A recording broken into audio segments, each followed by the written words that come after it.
So I'm going to dedicate this reading about an experience I had to you. It's called Dutch Harbor Nights. The amplified strains of an acoustic guitar waft through the Unicy Inn sports bar and grill. One might expect an establishment owned by a seafood processing company in Dutch Harbor, Alaska, way out in the middle of the chain of ice-rind volcanoes that comprise the Aleutian Islands, 800 miles southwest of Anchorage, to be a hole in the wall. But the joint is decent in a nice, but not too nice kind of way. It lacks the charm of the Grand Aleutian down the street, which Unicy also owns, but is several steps up from just about everything else in town. Aside from the hotel bar, the only other place to drink in Dutch Harbor is the airport, which could easily be mistaken for a supermarket loading dock. The clientele is mostly male, mostly fishermen.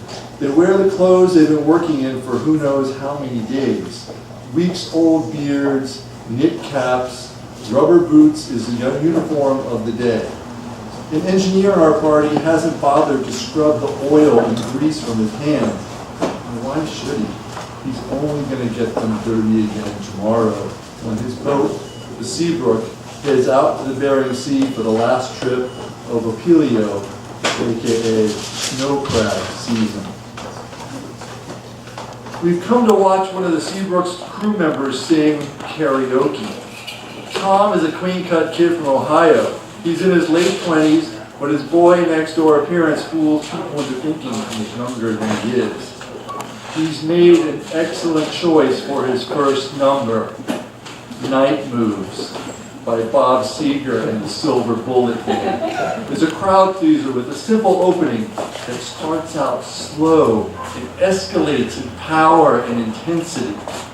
If karaoke is group nostalgia, then there's no better song for resurrecting ruined romances, missed opportunities, bitter grudges, and failed endeavors than Night Moves. It's a song about a girl framed as an elaborately staged exercise in reflection.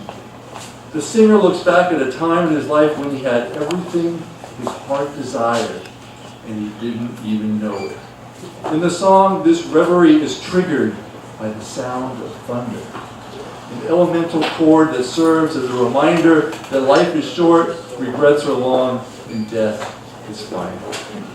It's an algebra that anyone who has gone out to the middle of the ocean and wondered, what the fuck am I doing here, intuitively understands. Tom's mates from the Seabrook clap their hands and call out his name with rapturous glee.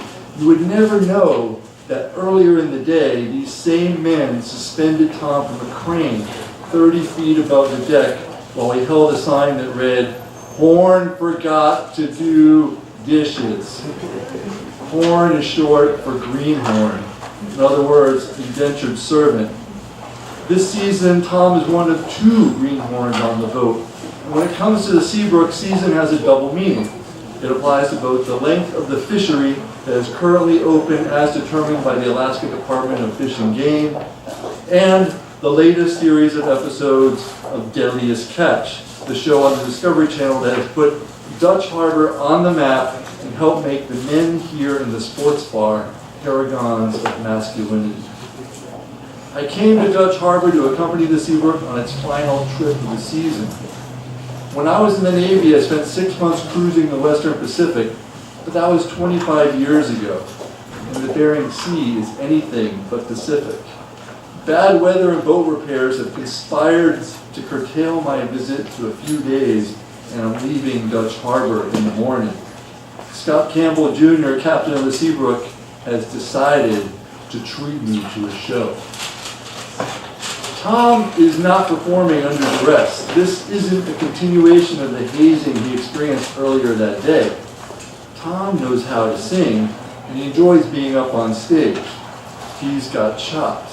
Campbell, who goes by Junior on the show and knows a thing or two about the limelight, has been boasting about Tom's ability to carry a tune all night, as if his greenhorn skills were an extension of the Seabrook's supremacy in the Alaska fishing fleet. Tom skillfully navigates night moves and transitions into the croonier parts of the number with ease.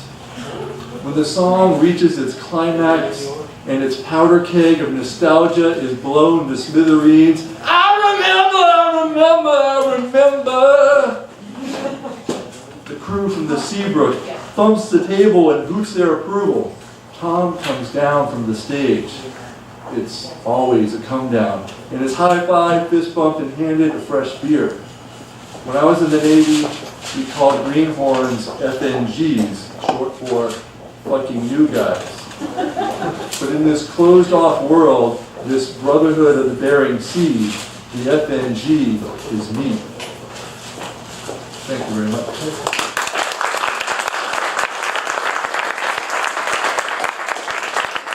So that's just the first part. I won't read the whole thing, obviously, but shameless plug, it will be published in Granta later this summer when their travel issue comes out, so look for it online. There's also some more tidbits about what I learned in Alaska in the latest issue of Razorcake right underneath your ass.